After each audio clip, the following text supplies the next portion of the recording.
Merci beaucoup. Donc pour déjà l'introduction de cette étude, Corentin, je te propose de commencer à nous expliquer l'intuition qui vous a mené à nous contacter chez Destin Commun. Ouais, bien sûr. Bonjour. Merci pour l'invitation. Tout est un petit peu dans le titre de cette étude. Parole de campagne. Nous, on est trois assos, donc avec Bouge ton coq, Incite et Sûrement. On est plutôt des assos de terrain. Voilà, notre truc, c'est de remettre de la vie dans les villages, soit en déployant des services, c'est le rôle de Bouge ton coq, soit en envoyant des jeunes en service civique, c'est le rôle d'Incite, soit en accompagnant en fait l'ambition des jeunes ruraux, c'est le rôle de Rura. Et on entend, voilà, sur le terrain au quotidien, on voit surtout sur le terrain au quotidien une ruralité qui innove, une ruralité qui est ambitieuse pour elle-même. Et on se retrouve assez peu en réalité avec l'image qui est souvent transmise ou appliquée, plaquée même, sur les ruraux et les territoires ruraux, que ce soit à travers la presse, à travers le discours des hommes et des femmes politiques, à travers les émissions de radio, de télé, et ainsi de suite. Bref, tout ce qui construit l'opinion autour de la ruralité, alors qu'il y a une inflation d'études depuis quelques années sur le sujet. Donc on s'est demandé si nous-mêmes, en tant qu'assaut, on ne fréquentait que des gens exceptionnels, que ce soit des élus ou d'autres assos, ou si peut-être qu'il y avait une forme de biais. Et donc c'est pour ça qu'on a contacté Destin commun, qui analyse l'opinion d'une certaine manière. Peut-être que Clémentine, là-dessus, je te laisse évidemment la parole pour présenter Destin commun. Et avec cette ambition surtout de donner la parole aux ruraux eux-mêmes, puisque c'est ça qui nous manquait, en tout cas, dans tout ce qu'on peut lire et entendre sur la ruralité en ce moment. Tout à fait. Donc nous, Destin commun, on est un think tank qui sont experts de l'opinion. On travaille à demander aux gens comment est-ce qu'ils voient leur société, comment est-ce qu'ils vivent sur énormément d'aspects. On fait ça via des sondages et via des groupes de discussion. Notre spécialité, c'est les thèmes qui polarisent ou les thèmes qui vont rassembler les Français et ainsi comprendre qu'est-ce qui fragilise la démocratie et la cohésion sociale et quels sont les leviers pour répondre à ces fragilités. On fait partie d'un réseau plus global qui s'appelle More in Common, qui est présent actuellement dans 7 pays, donc au Royaume-Uni, en Allemagne, en Pologne, en Espagne, aux États-Unis et au Brésil. Et on travaille tous sur ces sujets de polarisation. Destin commun a une méthodologie qui se base sur la psychologie sociale. Donc, ce qu'on va faire à chaque fois qu'on va étudier un sujet, c'est de pouvoir classifier les gens dans 6 familles de valeurs qu'on a construites. Ces familles de valeurs, on les a étudiées selon différents critères qui sont déjà les appartenances de groupe, les fondements moraux, la réponse et la sensibilité au changement culturel, savoir si les gens sont plutôt pessimistes, optimistes, comment est-ce qu'ils se comportent face à l'autorité. En fonction de la réponse des personnes à toutes ces questions-là, on a segmenté la population dans ces 6 familles via des méthodes de clustering. Et donc, quand on fait ces méthodes de clustering-là, on n'utilise pas a priori d'indicateurs et de caractéristiques sociodémographiques, donc l'âge, le sexe, l'endroit où ils habitent. Et c'est plutôt a posteriori qu'en fait on va pouvoir voir que il y a des variations dans ces familles de valeurs-là sur ces critères. En fait, c'est très intéressant d'utiliser cette méthodologie-là, puisque sur énormément de questions, l'appartenance à une famille de valeurs va nous donner beaucoup plus d'indicateurs et de prédictions que par exemple la proximité partisane ou que l'âge de la personne ou que également sa catégorie socio-professionnelle.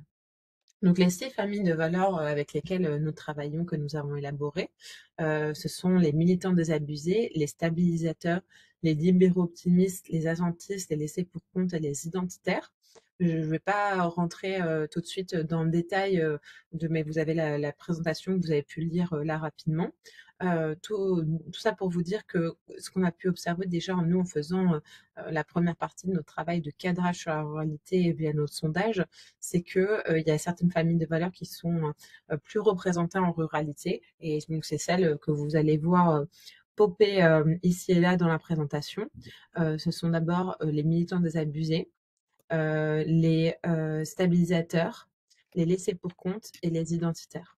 Et donc avec une prédominance des identitaires qui sont 28% en ruralité. Le,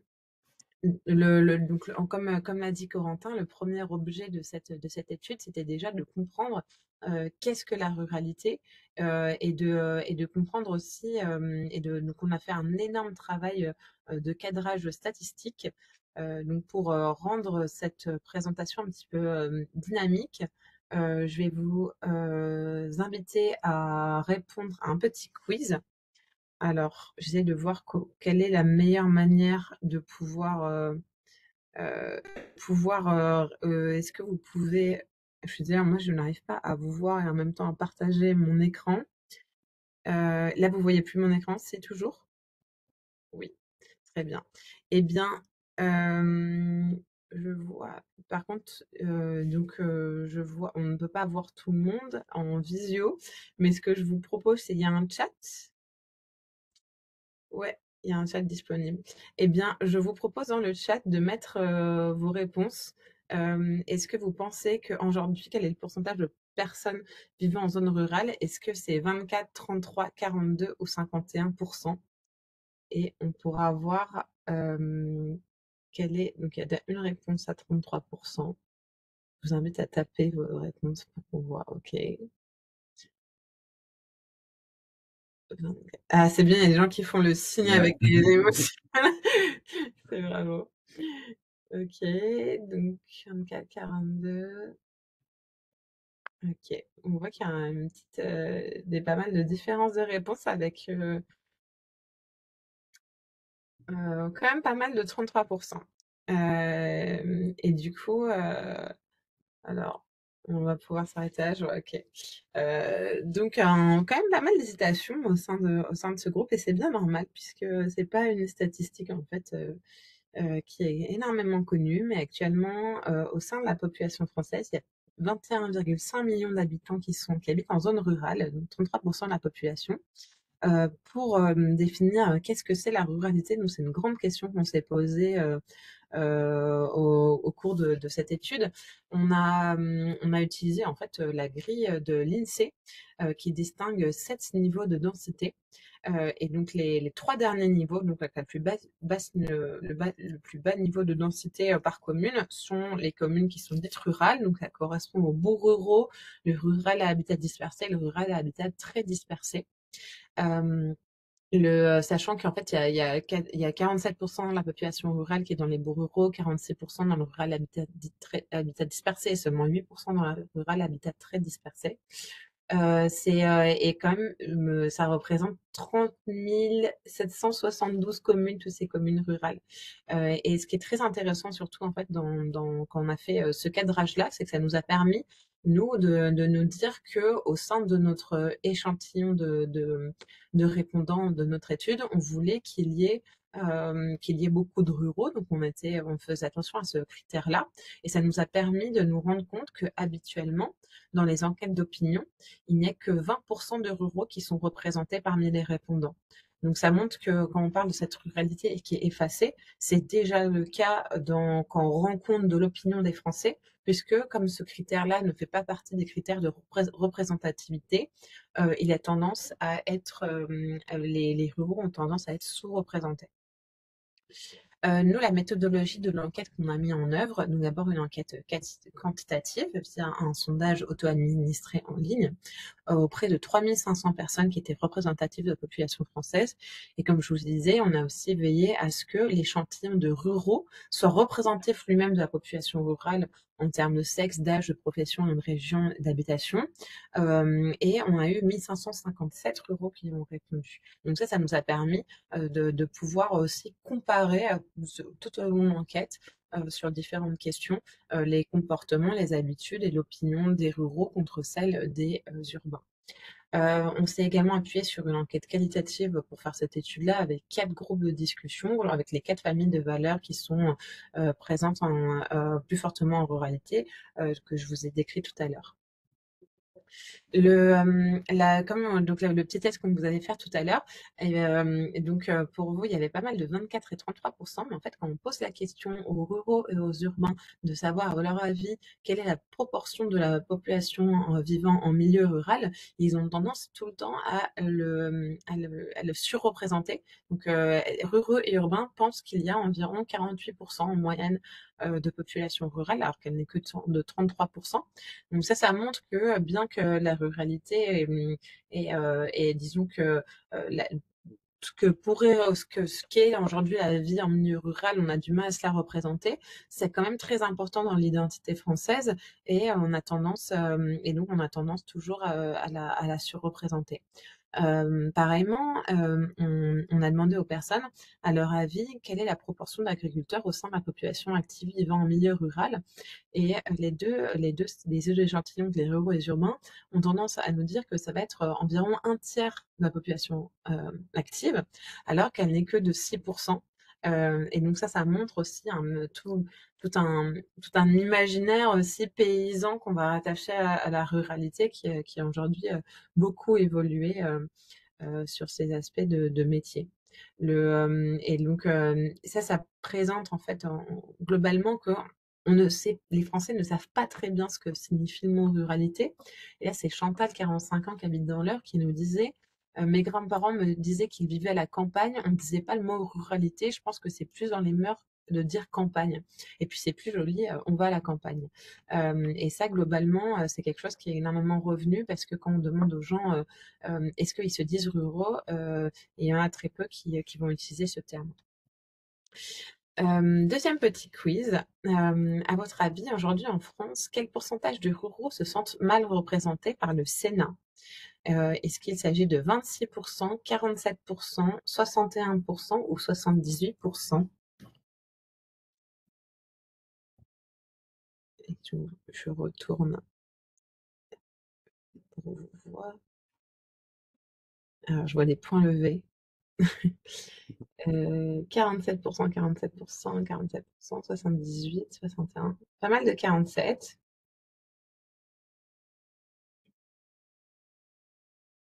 Donc, ouais, le point, donc le 61. Eh bien, en effet, la bonne réponse est celle du point levé, puisque on a demandé donc dans les différents secteurs ou institutions suivantes, est-ce que les personnes se sentent bien représentées, elles ne savent pas ou mal représentées. Donc on a posé, sachant que le sondage date de mars 2025, donc je pense que aussi potentiellement pour les questions qui sont relatives à la politique, ça a pu encore évoluer récemment à cause de l'instabilité. Mais déjà à cette époque, on observait qu'il y en avait 68% des ruraux qui nous disaient qu'ils étaient mal représentés par le gouvernement, 61% mal représentés par le Sénat, hein, alors pourtant censé représenter les territoires. 64% mal représentés par l'Assemblée nationale. Et finalement, c'est dans les productions télévisuelles ou audiovisuelles que c'est le moins pire, puisqu'on met les ruraux se sentent bien représentés à 32% dans des programmes d'information à la télévision. Globalement, on voit quand même que tous ces scores sont assez bas et ça témoigne vraiment du fait que les ruraux se sentent souvent stéréotypés dans ces différents médias, dans la culture, dans la politique, et puis avec l'impression qu'on les traite un peu comme des beaufs. Donc on voit par exemple Hugo qui nous disait que dans le quotidien, on parle souvent du festival du pâté en croûte ou du festival de la bière, mais c'est toujours d'un ton assez moqueur et ils ont le sentiment de passer pour des ploucs ou pour des beaufs. C'est globalement au-delà de la représentation, aussi il y a un sentiment de relégation qui est extrêmement fort dans tout ce qu'on a pu étudier. Euh, à différents titres. Et donc, pour commencer aussi cette partie-là, je vais vous poser une petite question. Quel est, à votre avis, le plus grand inconvénient d'habiter à la campagne identifié par les ruraux? Est-ce que c'est l'offre réduite en transport, l'isolement, la solitude, le manque d'opportunités professionnelles ou les difficultés d'accès aux soins? Vous pouvez marquer 1, 2, 3, 4, hein, en commençant le 1 par à gauche et le 4 à droite pour aller plus vite dans le chat. Pas mal de 4, les soins.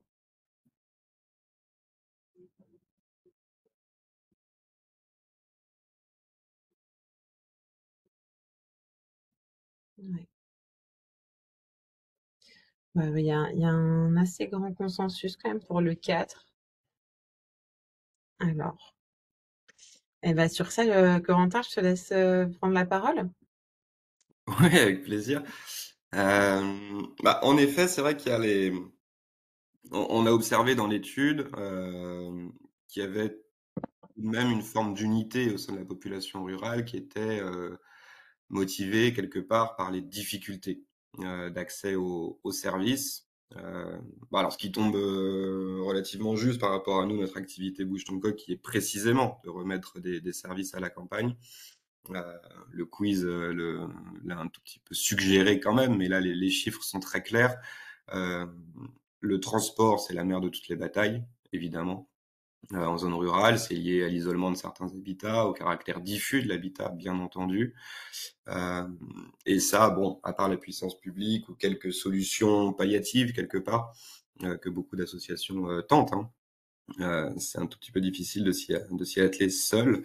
En revanche, sur les deux autres sujets prioritaires au sein des territoires ruraux, qui est la difficulté d'accès à la santé, et l'autre qui est la disparition des commerces de proximité, il y a des actions évidemment possibles, concrètes et relativement immédiates.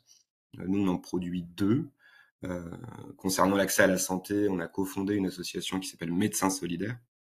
Le principe est de mettre des médecins généralistes dans des zones sous-dotées médicalement, voilà, en faisant un petit pas de côté, puisqu'on sait très bien que les médecins, s'ils s'installaient à la campagne pour 30 ans, tout le monde le saurait, on serait tous très contents. Ça n'est pas le cas. Donc, ce qu'on propose aux médecins généralistes, c'est de venir exercer, mais seulement une semaine. Voilà. Ensuite, on les loge, on met à disposition un véhicule aussi, parce que on voit bien que l'offre en transport est très réduite, donc il faut aussi prendre ça en compte. Et l'originalité de cette solution, c'est que les médecins viennent une semaine et ensuite ils sont relayés par un autre médecin qui vient à son tour une semaine, et ainsi de suite. Donc aujourd'hui, il y a plus d'une dizaine de centres qui fonctionnent sur ce mode-là. Et en ce qui concerne le commerce, pareil, on a imaginé une solution, encore une fois, avec les habitants. On le verra sûrement plus tard, mais ça, c'est une des caractéristiques vraiment de l'action en ruralité. On ne fait pas sans les habitants. C'est inimaginable et voilà, ça n'est pas souhaitable du tout. Et donc, dans ce cadre-là, on accompagne plutôt le déploiement d'épiceries participatives. Tout est dans le mot. Ce sont les habitants qui font tourner la boutique à raison de 2 heures de bénévolat par mois. Voilà, donc on est évidemment, nous, Bouche en Coq, pas les seuls à agir sur ces thématiques-là, hein. Si on prend le commerce, évidemment, on peut parler de bistrot de pays. Si on prend la santé, fort heureusement, la puissance publique est aussi impliquée. Euh, je pourrais citer tout un tas d'autres associations, mais le plus simple, c'est peut-être que vous alliez voir le nom d'un nouveau collectif qu'on a créé également avec INSIT, qui s'appelle On fait campagne, donc onfaitcampagne.fr. Et le but est justement de montrer toutes les solutions qui existent par rapport à tous les problèmes en fait qui sont cités sur cette slide, et que des associations, des entreprises se mobilisent au quotidien aux côtés des élus pour faire reculer toutes les barres vertes plutôt vers notre gauche que vers la droite. Merci Corentin. Pour témoigner juste aussi sur cette question-là, ce sentiment, hein, ces difficultés, elles sont vraiment objectivées aussi par des statistiques, puisque depuis 1930, c'est 18 500 kilomètres de lignes ferroviaires qui ont disparu en France. et qu'une étude de la MRF a montré aussi il y a 2-3 ans que dans les départements ruraux, l'espérance de vie des hommes est inférieure de 2,2 ans par rapport aux départements urbains. Cette thématique-là des soins que vous avez été nombreux à classer en numéro 1, qui là se retrouve en numéro 2, il est extrêmement fort quand même dans l'imaginaire, puisque pour de nombreuses personnes qu'on a pu interroger, ça crée vraiment un sentiment de solidarité, même quand on ne vit pas personnellement cette difficulté-là, on a envie d'aider, on sent que c'est important pour le pays. Et donc là, c'est Céline, 48 ans, dans Seine-Maritime, qui nous dit que elle n'a pas vraiment de problème de désert médical à côté de chez elle, mais que si elle était une responsable politique, c'est la première chose à laquelle elle s'adresserait. Cette difficulté, globalement, elles alimentent un ressentiment qui est d'ordre politique, culturel et économique. Ce ressentiment-là, on l'a mesuré grâce à 3 indicateurs. Donc ces questions-là, elles ont été créées par Katrin Kramer aux États-Unis, qui l'a appliquée également à la population rurale américaine. Et ils sont extrêmement intéressants puisqu'on a posé à la fois des questions aux, aux ruraux, et à la fois en les inversant à chaque fois pour les poser aux urbains, ce qui nous permet de calculer le différentiel qu'il y a de ressentiment envers les ruraux, envers les urbains. Et ce qu'on voit déjà, c'est que pour 81% des ruraux, ils considèrent que ces dernières années, les partis politiques ont accordé trop d'attention aux préoccupations des habitants des villes et pas assez à ceux des campagnes. C'est seulement 25% des urbains qui pensent l'inverse. 80%, 81% des ruraux considèrent également que les habitants des villes ne comprennent pas ou ne respectent pas la culture ou le mode de vie des habitants des campagnes, contre seulement 36% des urbains. Et 76% des ruraux considèrent que la campagne donne plus d'argent à l'État qu'elle n'en reçoivent en retour, car l'argent va aux villes, contre seulement 34% des urbains. Ce ressentiment, il est alimenté par ces difficultés, par ces problèmes d'accès aux services essentiels. Mais pour certains, par exemple, pour cette question de redistribution de l'argent aux villes, ce qu'on a pu voir en étudiant la littérature, c'est que c'est une question qui est difficile à appréhender en fonction des critères qu'on prend, par exemple, de redistribution par personne ou par kilomètre carré. On voit que c'est en tout cas ce sentiment-là, il est extrêmement fort, même si parfois les réalités disons, socio-économiques derrière sont plus incertaines. Et donc ce discours-là, en tout cas ce ressentiment, il est extrêmement fort aussi dans les paroles des personnes qu'on a pu entendre, comme Pierre, 44 ans, qui nous dit Macron, c'est que les villes qu'il voit. Et ce qu'on observe, c'est qu'en effet, le président de la République va beaucoup concentrer ce ressentiment-là comme une figure qui vraiment symbolise cette élite urbaine. Ce ressentiment-là, ce qu'on a pu voir également, c'est on a pu tracer en fait pour chaque personne un indicateur de ressentiment global, c'est-à-dire qu'on a cumulé son score sur les 3 questions précédentes. Donc plus il est élevé, plus la personne a répondu positivement à ce différents niveaux de ressentiment. Et on a pu le cartographier avec le temps d'accès routier moyen en minutes à un centre d'équipement et de service. Donc là, c'est le graphique que vous avez à la gauche de l'écran et qui montre que plus on habite loin des centres d'équipement et de service, plus on a une probabilité élevée d'avoir un niveau de ressentiment rural élevé. Donc ça montre qu'il y a clairement des choses qui peuvent être faites en termes de services publics pour faire diminuer ce niveau de ressentiment. Mais ce qui est aussi intéressant, c'est que la manière dont les ruraux, quand on leur parle, vont témoigner de ce ressentiment ou de difficultés qu'ils vont vivre au quotidien, c'est souvent tu. C'est-à-dire que c'est extrêmement, c'est-à-dire que ils vont toujours dire il y a un problème au niveau global, mais ils vont avoir du mal, on a senti dans les discussions, donc ça c'est plutôt dans les silences, ils ont souvent du mal à exprimer leurs revendications à haute voix. Et ça, c'est ce qu'on a pu appeler le complexe rural. Et c'est simplement du fait que comme on a l'habitude en fait que notre opinion soit pas prise en compte ou qu'on a l'impression de ne pas avoir les codes également pour les exprimer parce qu'on s'adresse pas, on parle pas de la même façon que moi dans les médias, la télé, etc. que je vois, puis cette impression que les centres de pouvoir sont aussi éloignés. On va avoir l'impression qu'on n'est pas légitime à exprimer ses revendications ou qu'on n'a pas d'espace pour le faire. Et donc, il y a presque toujours cette volonté de se cacher, de se dire qu'il y a plus rural que soi et que finalement, nous, on n'habite pas en ruralité, mais qu'on habite dans une campagne qui, comme nous dit Chantal, serait une campagne qui est civilisée. Euh, le, ce ressentiment et ce complexe rural, ce qu'on a noté également, c'est que ce sont des ressorts politiques qui sont puissants pour l'extrême droite, puisque on a tracé cette fois le niveau de ressentiment rural, donc avec le score dont je vous parlais tout à l'heure, par rapport à la probabilité de voter pour le Rassemblement national, et on voit que c'est vraiment une corrélation qui est exponentielle. Toutefois, ce qu'il faut noter, qui est très important aussi dans cette étude, on a fait une grande analyse des fichiers électoraux du ministère de l'Intérieur.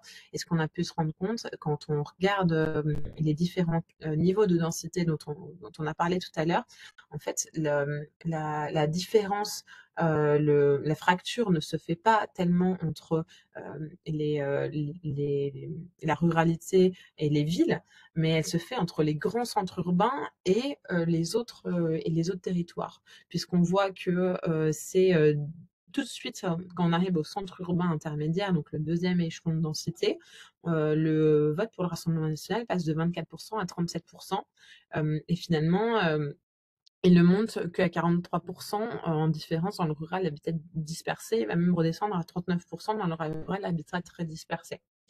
Donc ça montre que globalement, en fait, ce sentiment de ne pas être écouté ou d'avoir des difficultés, il est assez partagé dès qu'on quitte les grands centres urbains.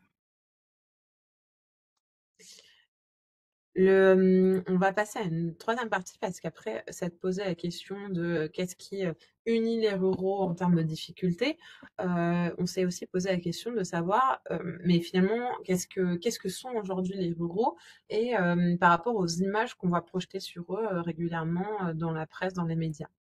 Donc, petite question aussi pour vous aujourd'hui. Quel est à votre avis le pourcentage de ruraux qui pratiquent régulièrement la chasse? Est-ce que c'est 4, 13, 27 ou 41%?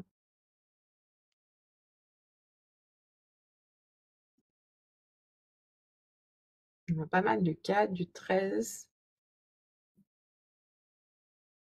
la main levée,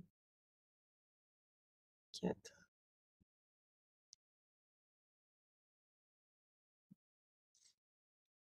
Alors, voilà, on a une petite hésitation au sein de votre groupe entre 4 et 13. Euh, et donc, en effet, c'est 4% des ruraux seulement qui pratiquent régulièrement la chasse contre 3% des urbains. Mais les urbains étant 2 fois plus nombreux que les ruraux au sein de la population, en fait, il y a plus de chasseurs qui seraient urbains que ruraux. Ça va, c'est un indicateur qu'on a trouvé assez intéressant et puis qui intéresse beaucoup les médias parce que ça va changer un peu la représentation des clichés qu'on peut projeter sur ces personnes-là. Mais ce qui était assez frappant aussi quand on a fait tous ces groupes de discussion-là, c'est que finalement, les ruraux sont souvent assez vindicatifs contre les personnes qui vont pratiquer la chasse, puisqu'ils ont le sentiment que ce sont ces personnes-là qui vont représenter presque un danger, qui vont aussi s'accaparer les endroits où ils vont avoir l'habitude de se promener avec leurs chiens, de se balader, etc. Il y a presque une opposition hein, vraiment entre pas mal de ruraux et puis des chasseurs. La deuxième chose qui était très intéressante aussi dans cette étude, c'est qu'on a pu montrer que l'image d'une ruralité qui serait déconnectée, qui serait en retard, elle est vraiment fausse parce que déjà dans ce qu'on peut observer en termes de pratiques médiatiques entre ruraux et urbains, c'est extrêmement similaire. Donc on voit également que de ce point de vue-là, les plans de l'État ont fait énormément de bien puisque c'est 84% des ruraux qui déclarent avoir aujourd'hui un bon accès à Internet et 83% une bonne couverture mobile. On voit également que les réseaux sociaux sont autant utilisés en ville qu'à la campagne et que la télévision reste un média qui est central pour tous. Et finalement, Internet est presque aujourd'hui devenu un outil de désenclavement, que ce soit logistique, culturel et symbolique, puisque par exemple, là, Chantal nous dit, vous prenez des sites comme Amazon, honnêtement, on est livré le lendemain, qu'on habite à la ville ou à la campagne. Et ça, c'est beaucoup revenu, c'est que aujourd'hui Amazon joue presque un rôle de cohésion territoriale en permettant l'accès à de nombreux biens un peu partout où on soit. Bon, après, avec les dégâts qu'on connaît assez bien en termes d'aménagement que de transition écologique ou de maintien des commerces locaux.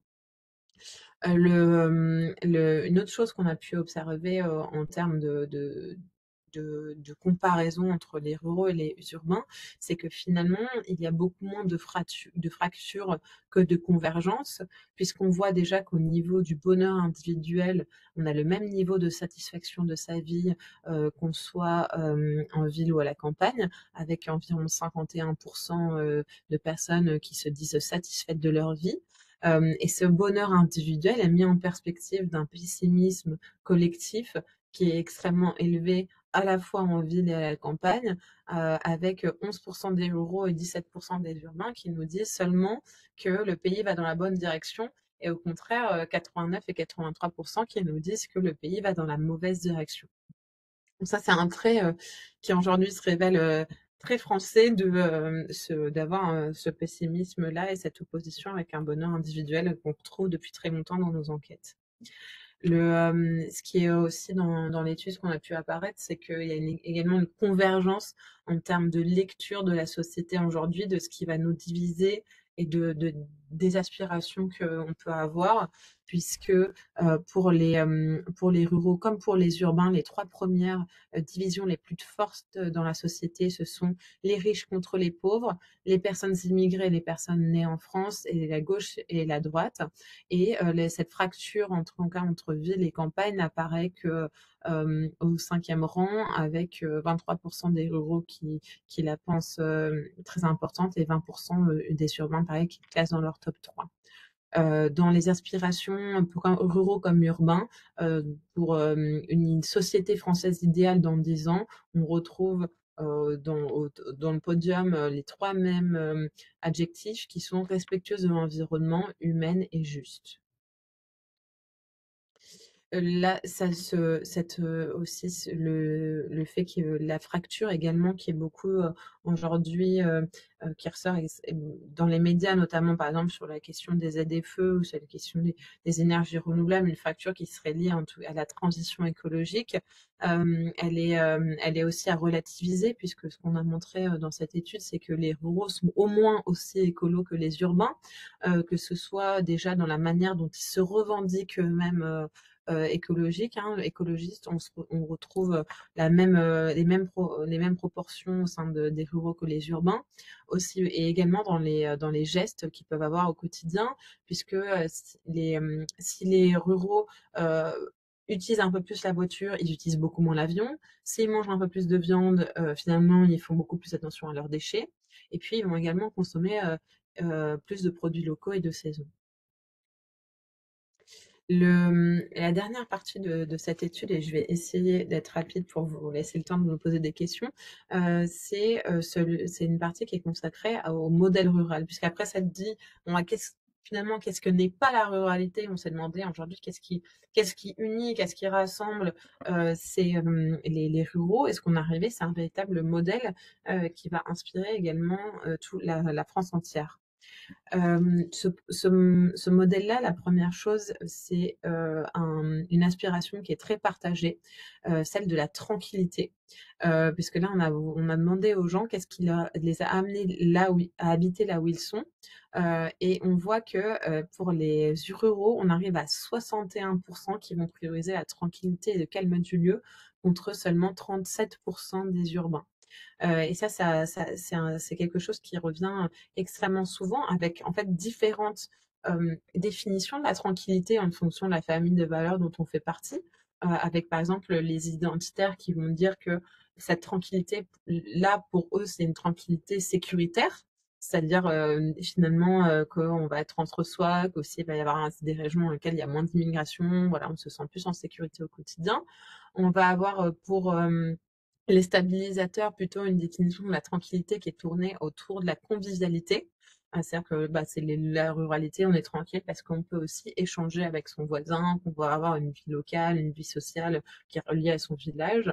En tout cas, chacun y trouve son compte dans ces différentes définitions de la tranquillité. La deuxième chose, c'est une quête de proximité avec la nature qui est à la fois partagée et fantasmée, puisque quand on regarde les activités préférées et pratiquées le plus régulièrement par les ruraux, on va retrouver en numéro un la possibilité de se promener dans la nature, et puis aussi très rapidement jardiner, bricoler, cuisiner des produits locaux de saison. En tout cas, énormément d'activités extérieures. Et ça, dans les groupes de discussion, c'est quelque chose qui revient aussi souvent, qu'en fait, on a la possibilité d'avoir un jardin, d'avoir des animaux. Jean-Louis qui nous dit, ici, j'ai un chien, un chat, des poules, la vraie vie, quoi. Et pour le fait de pouvoir habiter une maison avec jardin apparaît comme l'avantage majeur d'habiter à la campagne, et c'est cité par 57% des ruraux. Néanmoins, cette proximité à la nature, elle est extrêmement fantasmée, puisqu'en fait, on se rend compte en creusant un petit peu que souvent, c'est plus un souhait de pouvoir accéder à la nature, mais qu'au quotidien, ce n'est pas forcément quelque chose qu'on va pouvoir faire régulièrement, notamment à cause du travail, des obligations familiales, etc. Ce qu'on va retrouver également dans cette étude, en fait, ce qu'on a pu voir entre toutes les difficultés qu'on a, et puis ce qu'on va chercher en ruralité de cette tranquillité, de cette nature, c'est globalement le compromis qui est vraiment un arbitrage dans le mode de vie. C'est-à-dire qu'à chaque fois, les ruraux vont faire le choix d'accepter un accès plus difficile aux services et aux soins, moins de transport, en échange de cet environnement qui serait plus apaisé. Et ça, c'est assez fort, puisque 79% des ruraux disent qu'ils ont choisi volontairement leur lieu de résidence, et ce n'est que le cas que pour 72% des urbains. Avec cette phrase qui revient que habiter à la campagne, finalement, c'est un privilège, et c'est quelque chose qui serait énormément envié, et que c'est un choix finalement qu'on va accepter. Et ce compromis, il va se retrouver également dans la manière dont parlent les élus locaux. Peut-être que Corentin, tu veux nous dire un mot sur le compromis pour faire communauté? Oui, bien sûr. C'est vrai, ça c'est surtout un maire avec qui on a fait cette étude qui, voilà, pour qui c'est très important parce qu'il le vit lui au quotidien. Et il fait une très nette distinction en fait entre ce qu'on peut entendre dans le débat politique national, où c'est plutôt les différences, voire les séparations très nettes qui prennent le pas, et une difficulté en fait à faire ensemble, alors que ce qu'on observe au niveau non seulement local, mais encore plus au niveau rural, c'est que c'est impossible de ne pas faire ensemble. Voilà. Déjà du fait de la taille des communautés, nous notre analyse c'est limité à des communes dont le maximum de population est de 3500 habitants. En fait, ce sont des toutes petites unités de vie déjà.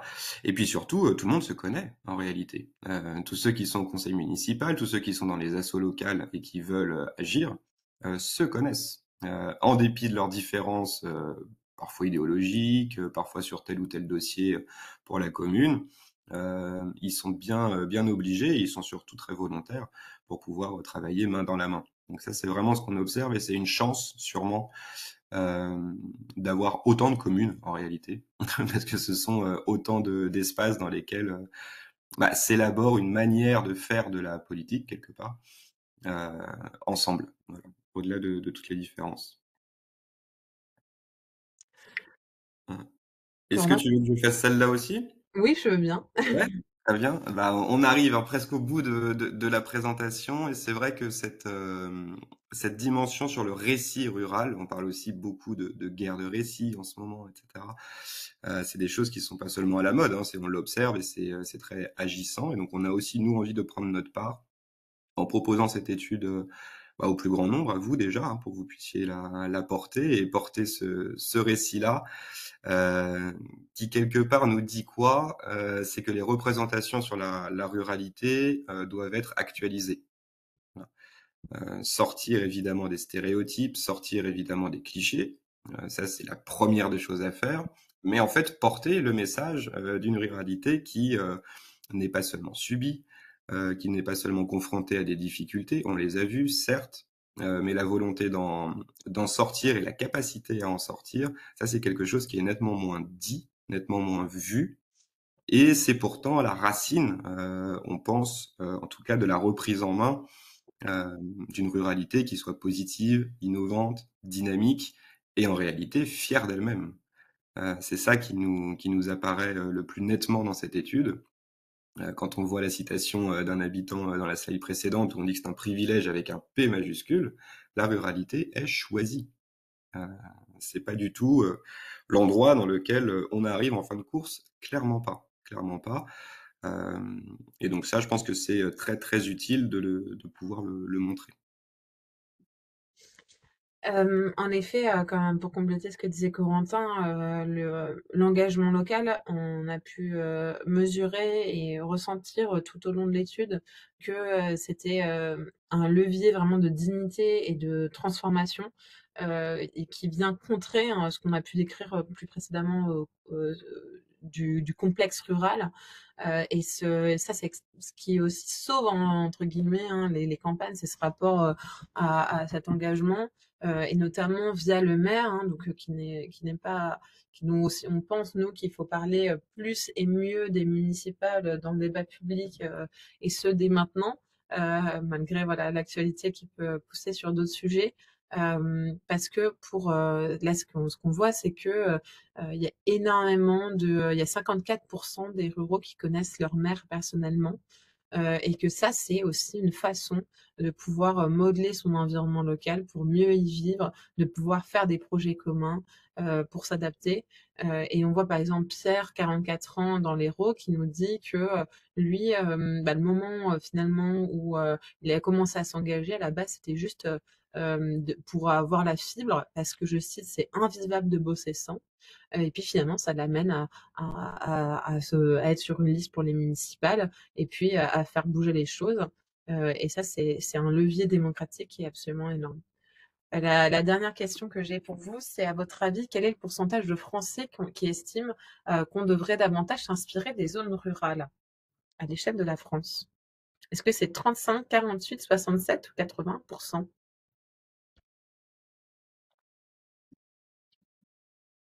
48, 48, 48. Il y a un consensus pour 48. 48. Point et main. Point et main. 67 et 48 encore. Ok, 67. Eh bien, je vous trouve très pessimiste, messieurs, dames, puisque c'est, tenez-vous bien, 81% de l'ensemble des Français qui estiment qu'on doit davantage s'inspirer des zones rurales pour résoudre les problèmes à l'échelle de la France. Ce chiffre, il est de 83% chez les ruraux, mais aussi de 80% chez les urbains. Contre la proposition inverse qui était que la ruralité est un espace qui nous renvoie essentiellement à des problématiques du passé. Et en fait, globalement, quand on parle aussi avec les ruraux, c'est qu'ils sont très conscients qu'aujourd'hui, la ruralité, ça doit être un modèle parce que eux, ils ont appris depuis un certain moment à faire moins et à faire mieux et à faire ensemble. Et finalement, ce modèle rural dont on parle dans cette partie-là de l'étude, c'est un modèle qui est basé sur la sobriété, sur l'autonomie, sur le fait de s'adapter. Et ça offre des solutions concrètes par rapport aux grandes transitions, aux transformations à laquelle les Français savent qu'on doit faire face, que ce soit en termes de transition écologique, aussi par rapport à la dette, par rapport à des difficultés sociales. Et les Français aussi sont conscients que toutes ces difficultés-là, ces vulnérabilités vont maintenant de plus en plus aussi toucher les périphéries urbaines et puis les centres-villes. Donc on se rend compte que là, à la fois chez les urbains et chez les ruraux, il y a un lien étroit qui est fait entre la ville et la campagne, et que finalement, c'est un projet commun de la France qui est nourri par ce modèle rural. Corentin, je te laisse conclure. Oui, bah c'est vrai que en fait la ruralité, enfin, même dans les politiques publiques, ça fait quand même, allez, on va dire quoi, 40, 50 ans qu'elle est seulement vue au prisme de ses fragilités. C'est un espace dont, depuis l'extérieur, il faudrait prendre soin. En réalité, l'étude montre que, très loin de cette image un peu misérabiliste, la ruralité peut apparaître comme l'antidote à des problèmes qui touchent l'ensemble du pays et même des grandes villes. Voilà. Il y a quelque part, voilà, qui est sur l'estrade jusqu'à présent, on nous a souvent fait croire et on a attesté que c'était plutôt les aménageurs des grands centres urbains qui pouvaient faire rayonner leur science sur l'ensemble du pays. L'étude montre que pour le bien de tous, c'est exactement l'inverse qu'il faut souhaiter. On le sait tous, dans quelques mois, il va y avoir les élections municipales. C'est un enjeu extrêmement fort, notamment puisqu'on a vu que la commune était l'endroit à partir duquel s'élaborait une autre manière de faire de la politique pour répondre aux besoins les plus urgents des populations. Et donc c'est pour ça qu'on a voulu sortir cette étude pas seulement un mois avant, mais quelques mois avant les municipales pour qu'elle ait le temps d'infuser, euh, avec bah, quelque part ces quatre mots d'ordre. Visibiliser la ruralité. On a vu que c'était quasiment un Français sur trois qui vivait dans cet espace-là.